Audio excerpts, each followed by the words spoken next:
Playoffs, and this will be a shorter video because there's not a whole lot to talk about in this game. To run you basically the entirety of this game, McDavid passes the puck to Draisaitl in the second period. Draisaitl passes it back to Bouchard, who gives that signature Bouch bomb, and it goes into the back of the net.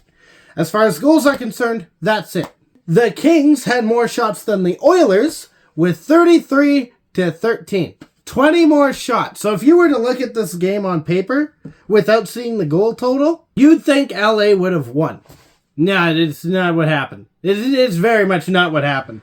Stuart Skinner looked like a Vezina candidate, if not the overwhelming Vezina winner in this game. There were multiple grade A chances for the LA Kings to put the puck into the back of the net, and if it wasn't for some of their own blunders, like slipping on the ice, which is slippery, which you kind of take account for with skates, with an empty net where Skinner's not prepared. If it's not for that, it's for Skinner having a couple diving saves, diving plays where he made sure the puck could not sit where the Kings could get it and do something with it. Edmonton's defense looked really on their game. The offense could not find a way into the LA zone. And if they did, they were immediately played by the body. And that's the kudos to the LA Kings.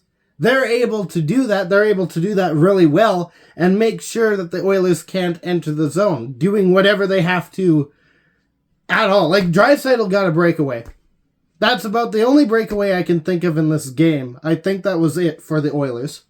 It was dealt with, and then nothing else really looked dangerous. So now, Edmonton has a stranglehold on the LA Kings. Next game, they can clinch and they can move on and play either Vancouver or Nashville. If Nashville can pull back into the series, we'll see. If Edmonton wants to finish this out strong without giving all of their fans a whole bunch of stress, they need to start playing the body. And they need to stop having McDavid be the savior, like the sole savior of the season. Because there were a couple points, both this game and the last game. Both games were won, so this is like not a huge complaint. But with the other players now realizing how dangerous McDavid can be. If you've seen any of the games, any of the gameplay, and Edmonton's kind of figuring this out, but they haven't quite gotten there yet. McDavid touches the puck. All 5 Kings players that are on the ice go immediately for McDavid, and they will play the body. There were a couple times where it looked like McDavid could have gotten hurt. Thankfully, it didn't happen. It hasn't happened yet, but it could. So McDavid, along with everyone else, has to start playing the body, and McDavid cannot be seen as the only threat. It needs to be brought to a point where McDavid will have some room to breathe, because now Hyman, who already looks like a threat, is being covered as well as McDavid. So it's not 5 guys trying to swarm on the one. My suggestion to fixing this, or, making it work, McDavid's faster than most hockey players. It was seen in this game. There was a play where a Kings player had to race McDavid, and instead of racing McDavid cleanly, it kind of turned into a bit of a shoulder check, which, yeah, that's kind of how that works. But to alleviate some of that collapsing nature of the defense with McDavid starts at his own end. We get that. We know how that works. He starts at his own end, and he rushes towards the other side. You've got Hyman and Nugent Hopkins on the wings. Have them start up a bit. They see McDavid going and doing the wrap around the back of his own net. Nugent Hopkins and Hyman are both standing kind of center ice to match the speed of McDavid when he enters the zone.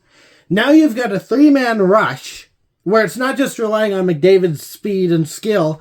Now you've got enough breathing room because you've got 2 more players who are forcing that forecheck. And you can build a few plays off of that. As much as McDavid is a scoring unit, he's also very technical when it comes to playmaking. Utilize that. And that's coming from a guy who doesn't know any hockey at all other than what he's watched and what he claims to know because he's a teenager who knows everything. So you take my words with a little bit of salt. I just wasted a whole bunch of salt for a bit. I'm very proud of myself. So by the looks of it, we've got a 2-day break. And the Oilers will play the Kings, possibly clinching to get to the next round on Wednesday. And I'll be back for that. In the meantime, I know this is a short one, but I don't know really what to talk about other than the given that I've already gave. And just a whole bunch of, oh, well, this guy hit that guy, and that guy hit this guy, and it's a whole bunch of hit and bumper cars, and yeah, it's going to get boring real quick. So, in the meantime, stay howling. Go former Yotes. Go Oilers, as far as I'm concerned. Jumping on that bandwagon. If you liked what you saw, you can hit the like button if you want to see more of this kind of stuff, because I'm here all playoffs. Regardless of what happens, I'll just keep jumping on bandwagons because, hey, guess what? I don't have a team anymore. I'm shopping around, you see. So I'll be sticking around through all of this. Share this with your friends, and I'll be back.